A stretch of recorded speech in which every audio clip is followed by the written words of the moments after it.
I became interested in neon basically after I met a person that was going to go to a neon school when I was working in Minneapolis. I had a friend of mine that was working when I was working in the department store. I was working in the basement of Dayton's department store in Roseville, and he was going. He came up to me and showed me this article in the paper, and he goes, "I'm going to neon school," and I'm like, "What's neon?" And as soon as he showed it to me, I'm like, "Oh yeah, I know what those are," but I really kind of like neon, So he was going to go to school, and he never ended up going. And my wife was working, or studying all the time at University of Minnesota, so I was actually looking for something to do.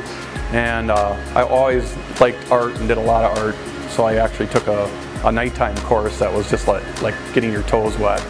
And from there, I actually showed a knack for it, and then they had a professional course. After I was done with the night course, I took the professional course right away. Became a passion after that. I was really interested in the science end of it, so I really learned vacuum theory, which is very important for actually producing tubes. I would minimize the mistakes. A lot of guys knew if they did this and this on their manifold, but they didn't know quite why everything would work fine. But I really worked hard at I learned how to do Pyrex glass, borosilicate glass, so I could actually use better stopcocks.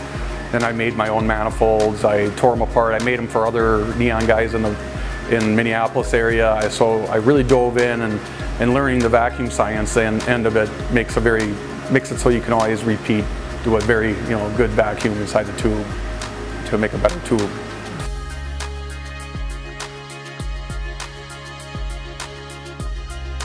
We have 3 different torches to use to make the various bends that would use to make letter types, and each one is specific for the certain types of bends that we do.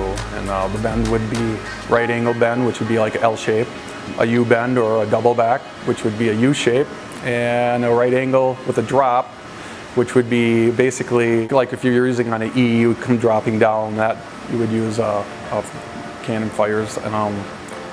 And then you use, for all the scripts and circles, you would use a large, long flame called a ribbon burner. And a hand torch, which is a splicing torch, would do for making welds. You're welding 2 pieces of glass together. And then you have a glass manifold with a vacuum source on it. You have to sterilize your tube to about 460 degrees, and you apply a vacuum to it. And when the tube cools down, you put either argon or neon gas back into the tube through canisters or through a valve, and you close that vacuum, or close off that valve, and then you can seal the tube because it's still under vacuum. The tube will seal with the splicing torch, and that's how you get a vacuum with the gas inside the tube.